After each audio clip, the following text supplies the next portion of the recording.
हुजूर फरमाने लगे अदी मकाम हिरा का नाम सुना है? अदी कहने लगे हुजूर सुना है पर वो जगह देखी नहीं।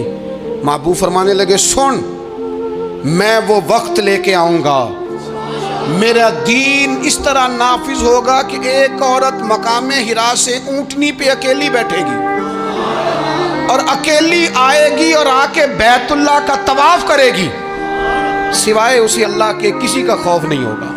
और हुजूर फरमाने लगे किसरा का नाम सुना है? कहा हुजूर वो तो बाजार इस वक्त बड़ा तगड़ा बादशाह है। फरमाया उसके इलाके भी फतह होंगे, वो खजाने मुसलमानों के पास आएंगे।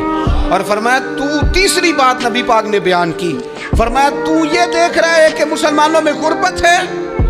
फरमाया अभी एक वक्त आएगा लोग देने के लिए निकलेंगे पर उन्हें लेने वाला कोई नहीं मिलेगा।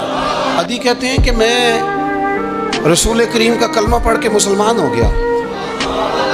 अब ज़्यादा दौर नहीं गुजरा, अदी रोया करते थे, हातम ताई के बेटे अदी रोया करते थे और रो के बताया करते थे लोगों वो जो हुजूर ने फरमाया था ना बीबी हिरा से चलेगी और तवाफ करेगी, वो बीबी मैंने अपनी आंखों से आती देखी, उसे सिवाय अल्लाह के किसी का डर नहीं था।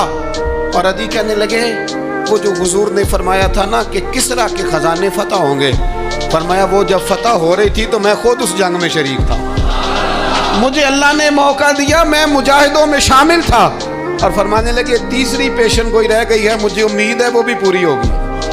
हजरत उमर बिन अब्दुल अजीज के ज़माने में आके वो दौर भी आया कि लोग ज़कात देने निकलते थे, लेने वाला कोई नहीं मिलता था।